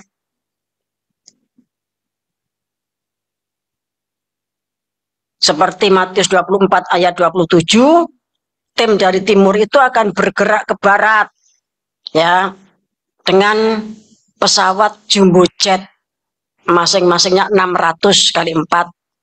Sopirnya malaikat, pemimpin Tuhan, ya.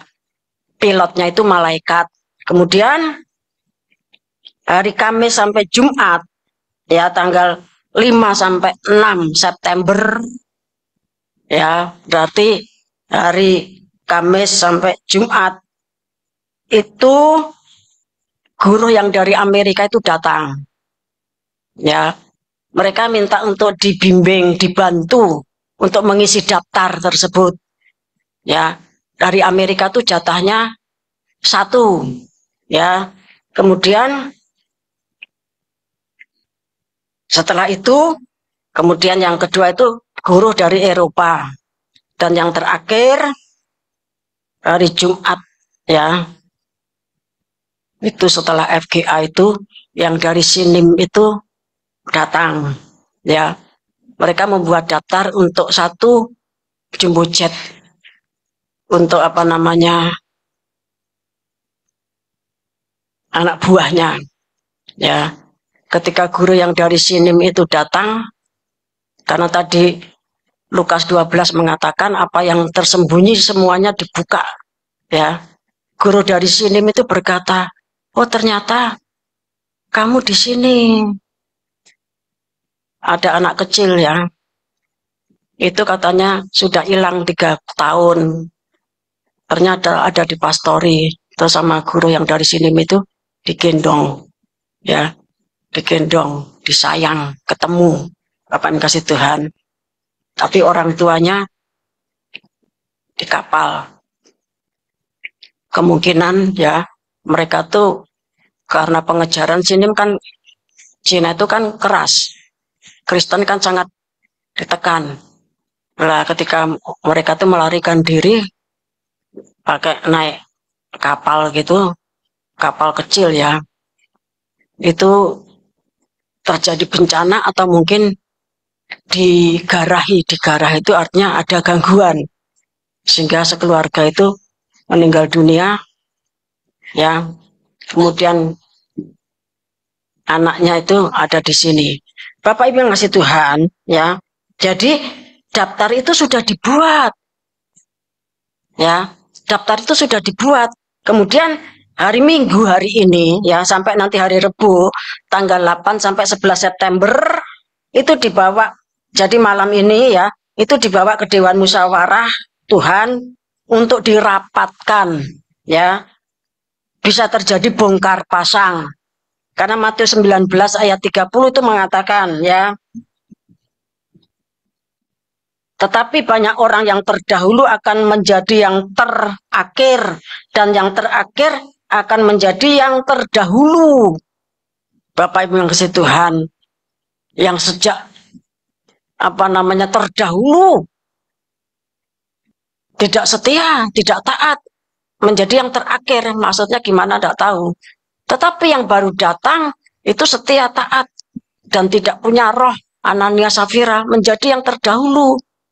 Bapak yang kasih Tuhan, contoh tentang ketaatan, kesetiaan, ataupun menjadi tidak seperti Anania Safira. Bapak yang kasih Tuhan, Adam Hawa itu tidak taat, malah taat sama iblis. Roma pasal 5 ayat 19.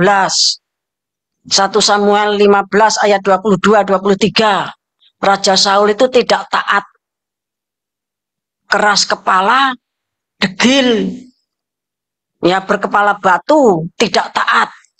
Akhirnya berulang kali saya katakan seharusnya kerajaan itu muncul dari Benyamin, ya, tetapi dipindahkan. Karena apa? Karena tidak taat. Pikirnya, sudah persembahan, ya, taat itu lebih dari persembahan. Bapak ngasih Tuhan, ya. Tadi sudah saya sampaikan, saat menghadap Fir'aun itu ada perang ular. Nanti Wahyu 10 digenap itu ada perang ular. Kita baca Keluaran 7. Ayat 10-13.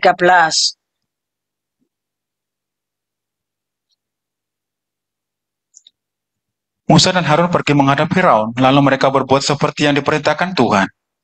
Harun melemparkan tongkatnya di depan Firaun dan para pegawainya, maka tongkat itu menjadi ular. Kemudian Firaun pun memanggil orang-orang berilmu dan ahli-ahli sihir, dan mereka pun ahli-ahli Mesir itu membuat yang demikian juga dengan ilmu mantra mereka. Masing-masing mereka melemparkan tongkatnya dan tongkat-tongkat itu menjadi ular. Tapi tongkat Harun menelan tongkat-tongkat mereka. Tetapi hati Fir'aun berkeras sehingga tidak mau mendengarkan mereka keduanya seperti yang telah difirmankan Tuhan. Ya, Tuhan itu sudah pesan. Fir'aun itu tidak mungkin mendengarkan kamu. Tapi kamu berangkat. Kalau kita kan bisa jawab. Kalau Tuhan sudah tahu nanti Fir'aun tidak mendengarkan, ngapain kita disuruh? Kalau kita kan tentu begitu. Tuhan kan sudah tahu Fir'aun tidak akan mendengarkan. Ngapain kita disuruh? Lah, Tuhan tuh punya cara yang tidak seperti itu. Yang penting kita taat. Bapak yang kasih Tuhan, bagaimana nanti hasilnya? Ya, taat. Jangan berbantah-bantah. Ya, saya diberitahu. Pengerja itu diberitahu supaya taat. Jangan suka membantah. Nanti kalau suka membantah, tidak taat, nanti akan dipulangkan sama robot. Kalau dipulangkan sama robot itu ya, Bapak yang kasih Tuhan, dia tidak bisa melawan. Ya, dipulangkan nanti. Nggak tahu dipulangkan itu maksudnya seperti apa. Belajar taat. Ya, memang. Ya, Saya merasakan penggembalaan tidak ada Romo ini sangat berat. Ya, saya merasakan sangat berat. Ya, saya ini seperti stand up. Ya, stand up itu artinya orang yang nek cara dhisik itu koyok dagelan. Ya, seperti orang yang komedi menjadi bahan tertawaan. Para nabi, para rasul juga seperti itu, tidak apa-apa. Kalau Tuhan melalui hambanya, iki engkau disampaikan, engkau piye enek. Ya terserah. Mami mau sampaikan apa enggak? Saya katakan, wes apa-apa, tak sampaikan. Ya, daripada nanti saya harus menanggung darah mereka seperti Yeskiel itu, Bapak Ibu yang kasih Tuhan. Ya. Jadi nanti sebelum Mesabo itu ada perang ular, Bapak Ibu kasih Tuhan. Semua iblis itu nanti berubah wujud menjadi ular. Lah Musa juga harus punya tongkatnya, harus bisa jadi ular. Bapak Ibu kasih Tuhan. Baru nanti setahap banyak sekali peristiwa-peristiwa yang akan terjadi pada akhir zaman. Ya. Kemudian kita baca 2 Korintus 10 ayat 6.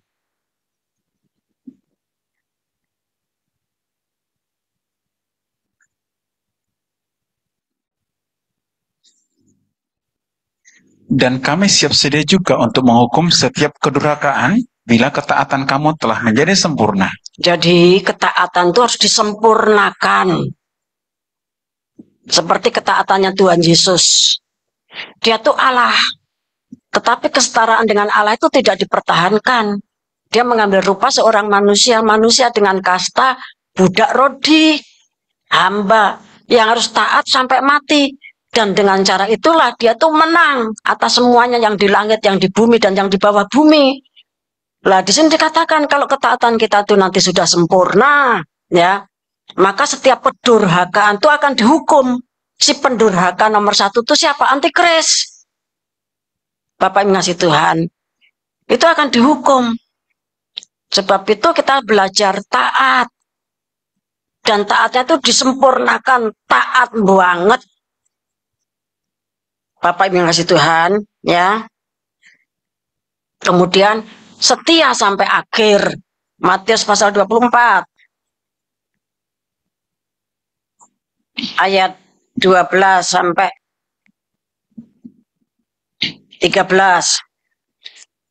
Dan karena makin bertambahnya kedurhakaan, maka kasih kebanyakan orang akan menjadi dingin. Tetapi orang yang bertahan sampai pada kesudahannya akan selamat.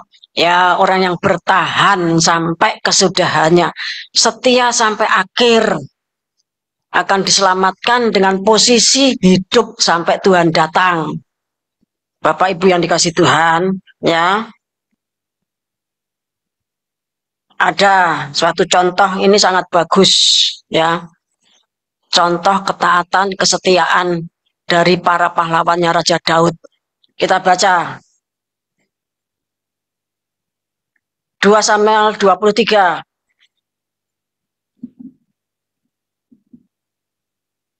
Kita baca ayat yang ke-8 mulai. Pahlawan-pahlawan Daud. Inilah nama para pahlawan yang mengiringi Daud. Isi Baal, orang Hakmoni, kepala Triwira, ia mengayunkan tombaknya melawan 800 orang yang tertikam mati dalam satu pertempuran. Nah, seorang, ya, Triwira itu artinya ada 3. Lah yang isi Baal ini, ya, dia tuh mengayunkan tombaknya melawan 800 orang.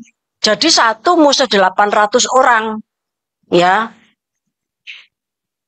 yang tertikam dalam satu pertempuran ketika berperang. Dia tuh sendirian, dikepung orang 800, tetapi bisa membunuh orang 800 itu. Terus yang selanjutnya.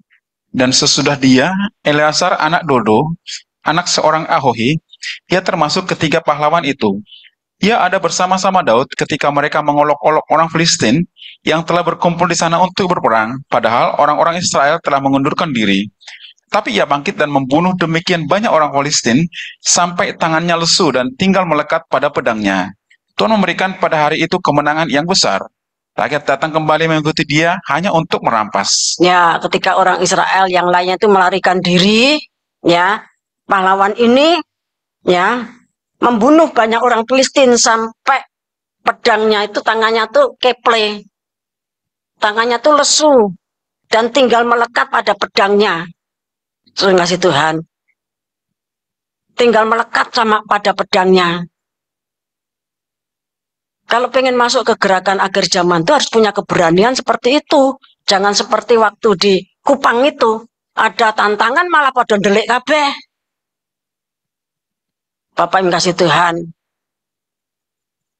Pada pergi semua ke empire belakang itu. Wah, itu dinilai sama Tuhan. Kemudian dilanjutkan lagi. Sesudah dia, Sama, anak Age, orang Harari. Ketika orang Filistin berkumpul di Lehi, di sana ada sebidang tanah ladang penuh kacang merah, dan tentara telah melarikan diri dari hadapan orang Filistin. Maka berdirilah ia di tengah-tengah ladang itu, ia dapat mempertahankannya dan memukul kalah orang Filistin. Demikianlah diberikan Tuhan kemenangan yang besar. Ya, ini bahan pangan yang harus dipertahankan. Dia berdiri di tengah-tengah untuk mempertahankan bahan pangan untuk orang Israel tersebut. Terus dilanjutkan. Sekali datanglah 3 orang dari ke-30 kepala mendapatkan Daud menjelang musim menuai dekat gua Adulam, sedang sepasukan orang Filistin berkemah di lembah Refaim. Pada waktu itu Daud ada dalam kubu gunung dan pasukan pendudukan orang Filistin pada waktu itu ada di Betlehem. Lalu timbullah keinginan pada Daud dan ia berkata, sekiranya ada orang yang memberi aku minum air dari perigi Betlehem yang ada di dekat pintu gerbang. Lalu ketika pahlawan itu menerobos perkemahan orang Filistin, mereka menimba air dari perigi Betlehem yang ada dekat pintu gerbang, mengangkatnya dan membawanya kepada Daud. Tetapi Daud tidak mau minumnya, melainkan mempersembahkannya sebagai korban curahan kepada Tuhan. Katanya, jauhlah daripada aku ya Tuhan untuk berbuat demikian. Bukankah ini darah orang-orang yang telah pergi dengan mempertaruhkan nyawanya? Dan tidak mau ia meminumnya. Itulah yang dilakukan ketiga pahlawan itu. Nah, ketika sedang peperangan ya dengan orang Filistin, Tuhan munculkan satu keinginan di dalam hatinya Raja Daud bahwa dia pengen minum air dari perigi yang dekat Bethlehem. Padahal di sana orang Filistin berkemah. Kemudian ada 3 orang pahlawan yang berangkat mengambil air dari perigi tersebut. Umpamanya saudara diuji seperti itu sama penggembalaan. Oh, gembala goblok ya. Ranti utak. Orang ngerti po? Di sana kan daerah musuh. Tapi para pahlawannya Daud itu tidak demikian. Dengan segala hikmat, dengan segala keberanian mereka berangkat mengambil air dari perigi. Berarti dia kan harus, mereka bertiga itu kan harus melewati penjagaan-penjagaan orang Filistin yang memang sedang berperang. Bapak yang kasih Tuhan. Setelah air itu diperoleh, kemudian dipersembahkan kepada Raja Daud. Tapi apa kata Raja Daud? Bapak yang kasih Tuhan. Air itu tidak diminum, tetapi dicurahkan, ya, sebagai korban kecurahan kepada Tuhan. Karena Raja Daud tahu itu darahnya ketiga pahlawannya. Bapak Ibu yang kasih Tuhan, kalau kita nanti masuk ke gerakan besar akhir zaman, kita semuanya punya jiwa pahlawan, jangan jiwa pengecut. Bapak yang kasih Tuhan, ada ancaman sidik delik, ada ancaman sidik delik, ada ancaman sedikit delik. Bapak yang kasih Tuhan, ya nanti saudara dipulangkan.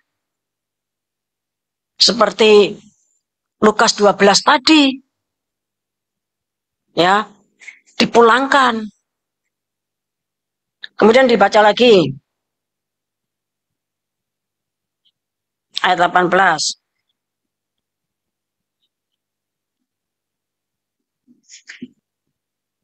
Abisai, adik Yoab, anak Zeruya, dialah kepala ke-30 orang itu. Dan dialah yang mengayunkan tombaknya melawan 300 orang yang mati ditikamnya. Ia mendapat nama di antara ke-30 orang itu. Ya, Abisai adiknya Yoab, anaknya Seruya. Seruya itu perempuan, itu kakaknya Raja Daud. Kakaknya Raja Daud itu punya anak namanya Yoab dan Abisai. Ya, berarti itu keponakannya Raja Daud, Bapak Ibu yang dikasih Tuhan. Lah dia itu dengan tombaknya ya melawan 300 orang. Ya, orang 300 itu ditikam sendirian oleh Abisai dengan tombaknya itu. Bapak yang kasih Tuhan.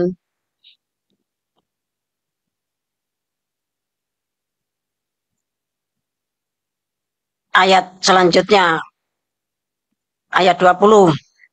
Selanjutnya, Benaya bin Yoyada, anak seorang yang gagah perkasa, yang besar jasanya, yang berasal dari Kabseel, ia menewaskan kedua pahlawan besar dari Moab. Juga pernah ia turun ke dalam lubang dan membunuh seekor singa pada suatu hari bersalju. Terus, Pula ia membunuh seorang Mesir, seorang yang tinggi perawakannya. Di tangan orang Mesir itu ada tombak, tetapi ia mendatanginya dengan tongkat, merampas tombak itu dari tangan orang Mesir itu, lalu membunuh orang itu dengan tombaknya sendiri. nah dia datang dengan tongkat menghadapi orang Mesir yang tinggi besar dengan tombaknya. Dia datang tombaknya direbut untuk membunuh orang tersebut. Bapak Ibu ngasih Tuhan, ya.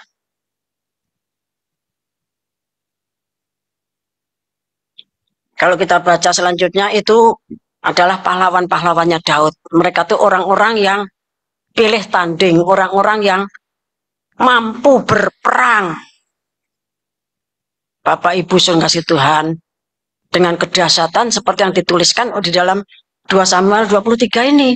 Kita harus seperti itu, terutama tentunya bapak-bapak, ya, para pemuda, para remaja laki-laki, ya. Kalau perempuan, ibu-ibu ya tentunya tugasnya beda juga. Bapak yang kasih Tuhan. Ya, jadi kita itu menghadapi masa-masa yang berat. Namun demikian, ya, sekalipun berat, sangat berat, sangat berat, beratnya di atas berat. Ya, jangan khawatir. Ya, jangan khawatir. Rambut kita tuh dihitung sama Tuhan. Burung pipit itu dihitung sama Tuhan. Dan jangan tamak, jangan ingin kaya, tetapi berpadan. Ya, jangan penuh dengan keinginan, berpadan. Dan lakukan mitigasi dengan sebaik-baiknya. Orang di Mentawai yang diprediksi akan kena megatrust itu, ya, WN apa namanya yang mengurusi bencana itu sudah melakukan simulasi, dikumpulkan, kemudian larinya nanti kemana. Lah, Bapak Ibu yang kasih Tuhan, jangan sampai karena kita ini merasa hierarki, kemudian wes aku yang kene mesti dilindungi Tuhan. Itu namanya mencobai. Bapak yang kasih Tuhan, itu namanya mencobai. Saya sudah melakukan negosiasi, ya. Tadinya megatrust itu akan terjadi antara jam 3 sampai jam 4. Nek ngono kuwi ya engko sing selamat ki ibu-ibu sing padha gawe panganan kae, aku ngono. Mereka bangunnya kan jam 3, jam 4. Mereka tidurnya jam 7, jam 8. Nah, ngene wae, aku njaluk koyok gempa Jogja. Saya bilang gitu. Kayak gempa Jogja. Ya. Di bawah jam 6. Nah, sebab itu sekarang itu diperintahkan. Ya, diperintahkan, yang perintah bukan saya. Tetapi yang akan turun dalam Wahyu pasal 10 dikatakan, nek jam 5 kuwabeh kongkon tangi. Disetel apa namanya HP-nya itu. Ya, alarmnya. Jam 5 suruh bangun, suruh duduk sembayang. Teklak-tekluk ora popo. Ya. Artinya apa? Sambil ngantuk-ngantuk teklak-tekluk ora popo, sing penting ora neng amben, duduk. Ya, jam 5 itu harus sudah bangun. Bapak yang kasih Tuhan, saya sudah sampaikan di mimbar kepada saudara. Ya, kalau yang bikin jajan, yo dia sudah bangun lah. Ya, tapi saudara waspada, aja menelur terus belayu kompornya ditokne wae. Ya, Jadi lakukan mitigasi ya dan simulasi taat. Dilakukan dengan taat. Jam 5 harus sudah bangun, duduk, terus sembayang. Isik ngantuk-ngantuk, teklak-tekluk, ora popo. Ora popo ki artinya, nah tapi nanti kalau digoyang banter kan, dengan suara yang keras. Tidak tahu nanti seperti apa. Saudara kan sudah siap, Bapak yang kasih Tuhan. Itu yang saya nego, ya. Saya nego dengan Wahyu pasal 10. Saudara perhatikan. Nek saudara tidak memperhatikan, ya kalau ada apa-apa saya tidak menanggung darah saudara. Ya. Jadi jam 5 bangun. Alarmnya HP itu disetel. Ya. Kemudian sembayang. Semuanya sudah disiapkan. Nanti begitu ada gempa, pertama itu HP itu dimasukkan bercacah-cacahan, kemudian apa namanya stop kontak itu dimatikan. Saudara tidak usah pecicilan, ya, tidak usah petakilan, ya, tidak usah gupuh, tenang sambil jalan ke sana kemari. Kurya sakila mayuda binatu mihardo, anak digugai sing rungtangi, ya. Kurya sakila mayuda binatu mihardo, ya, tidak usah lari-lari bingung. Bapak yang kasih Tuhan. Kemudian kalau saudara punya uang dibawa, ya, nanti duit digawa, mungkin ditemung 15.000, 1 juta, 10 juta, ya, dibawa. Bapak yang kasih Tuhan. Saudara punya ATM, ATM isinya 50.000, ya dibawa, ya. Saya sudah sampaikan semua yang dipesankan. Sementara saudara menanggapi seperti apa, ya itu tanggung jawab kita masing-masing. Semoga Tuhan Yesus Kristus memberkati kita semuanya. Kita pujikan satu pujian yang tadi dinyanyikan Pak Guntur itu, yang tidak dilihat mata itu.